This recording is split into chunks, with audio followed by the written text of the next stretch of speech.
자, 이게 무슨 말이냐면 이거예요. 철수는 밥을 먹었다 그랬습니다. 그러면 철수는 밥을 먹었다니까 음은 자음과 모음을 나누면요. 치읓, 리을로 나눌 수 있죠. 수는요. 시읒, 우로 나눌 수가 있죠. 느는요. 니은, 니은으로 나눌 수 있죠. 그럼 음운이 하나, 둘, 셋, 하나, 둘, 하나, 둘, 세 개가 나눌 수 있습니다. 밥은요. 비읍, 비읍, 을, 이응은 없는 거죠. 리을, 그 다음에 먹, 다가 되는 거예요. 그러면 이 세 개, 음운이 이 세 개의 구성 요소, 세 개의 구성 요소가 어떻게 됩니까? 철이라는 하나의 뭘 만들었어요? 구조를 만들었다는 얘기입니다. 두 번째, 시옷, 이읒이 뭐를 만들었죠? 두 개의 구성 요소가 수라는 하나의 뭘 만들었습니까? 그렇죠. 구조를 만들었고요. 니은은요, 느은이라는 하나의 구조, 밥이라는 세 개의 구성 요소가 밥이라는 하나의 뭘 만들고요? 구조를 만들고요. 두 개가 뭘 만들었습니까? 을이라는 하나의 구조를 만들었고요. 먹은요? 세 개의 구성 요소가 하나의 뭘 만들었습니까? 구조. 억과 시옷이라는 게 두 개의 구성 요소를 통해서 어시라는 하나의 구조를 만들었고요. 디귿과 아를 통해서 하나의 구조를 만들었죠. 그러면 얘는 구성 요소밖에 안 돼요. 그러면 얘는 일단 구조가 된 거였죠, 분명히. 그렇죠? 그런데 철과 수라는 두 개의 구성 요소가 뭘 만들죠? 철수라는 하나의 구조를 만들고요. 느는요, 하나의 조사를 만들었고요. 밥을은요, 밥을 만들고 을을 만들고 그 다음에 먹었다가 세 개의 구성 요소가 먹었다라는 하나의 구조를 만드는 거죠. 그러면 얘는 구조이면서 뭐가 되는 겁니까? 구성 요소가 되는 거예요. 근데 얘는 오직 뭐밖에 없어요? 구성 요소밖에 없었던 거죠.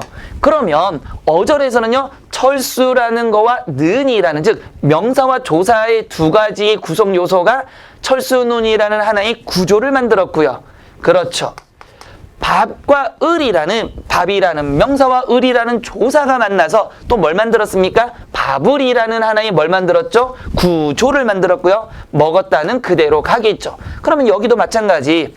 구조가 되면서 뭐가 된다? 구성 요소가 되고 있고요. 그러면 다만은 철수는 밥을 먹었다라는 세 개의 구성 요소가 하나의 철수는 밥을 먹었다라는 담화를 만드는 거죠. 그러면 얘도 구조가 됐지만 누구의? 담화의 구성 요소가 되는 거죠. 이해되셨어요? 자, 그러면 여 이상은 없잖아요. 그러니까 얘는 뭐만 되고? 구조만 되고 더 이상 만들 말이 없잖아요. 그래서 최상위 단위는 구조만 될 뿐 구성 요소가 없고요. 최하위 단위는 구성 요소는 되지만 구조는 없어요. 근데 나머지는 전부 구조이면서 구성 요소를 갖고 있다라는 겁니다. 이해되셨죠? 됐습니다. 넘어갈게요. 세 번째. 음성 언어와 문자 언어가 되는 겁니다. 자, 음성 언어와 문자 언어를 보시면요, 교재에 나와 있어요. 근데 얘는 어렵지가 않습니다, 여러분. 얘는 여러분들이 교재에 잘 나와 있기 때문에 가독성을 위해서 한번 적어 놓긴 했지만 충분히 이해할 수 있어요. 음성 언어 별도의 학습 과정이 습득 과정이 없이 습득하는 거고요. 문자 언어는 별도의 과정을 거쳐야 된다. 그래서 우리는 가나다라마바사, 아야, 어여, 오요 이걸 다 배워서 강, 물 이런 걸 배웠잖아요. 그런데 음성 언어는 태어나자마자 기어다니면서 엄마, 아빠 이렇게 갑자기 배우는 거잖아요.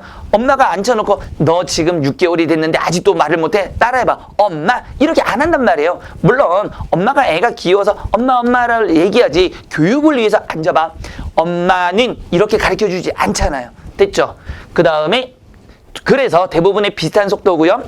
얘는 훈련에 따라서 달라진다라는 거고, 두 번째 상황, 몸짓, 억양 등의 주변 요소의 도움을 받을 수 있다는 거. 보세요. 아이고 우리 애기 착해 막 이러면 뭐가 됩니까? 리액션을 통해서 뭐합니까? 반가운 소리라는 걸 알 수 있는 반면에 얘는 그런 걸 받을 수가 없다는 거. 왜? 활자체밖에 없는 거잖아요. 되셨죠? 그래서 구분을 해보면 음성 언어는 오래 보존할 수가 없어요. 한 번 하면 끝나는 거죠. 반면에 문자 언어는 내가 14세기에 썼다 하더라도 교재에 남아있기 때문에 뭐가 된다? 오래 보존이 가능하고요. 공간성, 소리를 아무리 크게 해도 1km 밖으로 나가기가 어렵죠. 그런데 문자는 섹스피어의 작품이 영국에서 만들어진 게 우리나라까지 오죠. 멀리 전달할 수 있고요. 직접성, 바로 면대면에서 야 일로 와봐 이렇게 얘기할 수 있다는 점에선 직접이고요. 언어는 섹스피어가 우리에게 직접 말하는 건 아니잖아요. 그래서 직접 문답할 수 없고요. 습득성 잘하면서 저절로 그렇죠. 익혀지는 반면에 학습에 의해서 익혀져야 된다라는 점이 다릅니다. 자, 네 번째 사고와 언어입니다. 자, 언어가 사고에 영향을 주는 입장은 무슨 의미인지 모르지만 외국 노래를 부른다. 보세요. 언어가 사고에 영향을 미친다. 생각이 없다는 얘기예요. 쉽게 말하면 생각 없지만 말을 하고 있다는 뜻이에요. 그러니까 의미도 모르는데 그냥 랄랄랄랄라 뭐라고 할까요? 그 팝송 보면 사실 팝송 해석해 보면 되게 재밌는 게 많긴 한데 그 내용들이 좀 이상해요. 그렇지만 우리는 모르지만 그냥 의미 좋아서 따라 부르는 거 있잖아요. 됐어요, 안 됐어요? 됐어요. 그러니까 의미는 모르지만 소리를 내고 있다. 그게 언어가 말이 사고에 영향을 주는 거고요. 사고가 언어에 영향을 미치는 건 생각은 있지만 뭐 하는 거? 말로 표현하지 못하는 거고 생각은 있지만 핵심이 생각은 있으니까 사고예요. 그렇죠? 언어로 표현하지 못하는 경우도 있다라는 거. 랑과 파롤은 사실은 이제는 거의 나오진 않지만 혹시나 해서 여러분들이 한번 봐두면 괜찮다라는 겁니다. 넘어갈게요.